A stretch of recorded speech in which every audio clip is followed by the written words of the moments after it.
మనిషికి నిద్ర ఎందుకు పట్టదండి? భయమైనా ఉండాలి, కోపమైనా ఉండాలి, కోరికలైనా ఉండాలి. ఏదో ఒకటి లేకపోతే మనిషికి నిద్ర రాకపోవడానికి ఉండదు. మనస్సులో ఏదో ఒక తపన ఉంది, మనస్సులో ఏదో ఒక ఆరాటం ఉంది. అది అవుతుందో అవ్వదో, ఇలా అవుతుందో, ఇలా అయిపోతుందో ఏమిటో, ఇది వచ్చి మీద పడిపోతుందో ఏమిటో, అప్పులాళ్ళు వచ్చి పట్టుకుంటాడో ఏమిటో, మరొకడు వచ్చి ఇంకోటి ఏదో చేస్తాడో ఏమిటో. దానివల్ల కదా మనిషికి నిద్ర పట్టకపోవడం అనేది. లేదు ఎక్కడి నుంచి ఏదో వచ్చి దాన్ని పట్టుకు పీడించేస్తుందో ఏమిటో.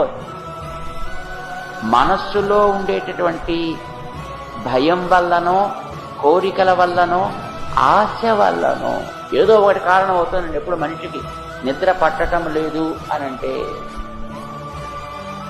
అవి లేకుండా ఉందనుకోండి, మనసు ప్రశాంతంగా ఉందనుకోండి, హాయిగా గుండె మీద చేయి వేసుకొని వాడు చక్కగా నిద్రపోగలుగుతాడు.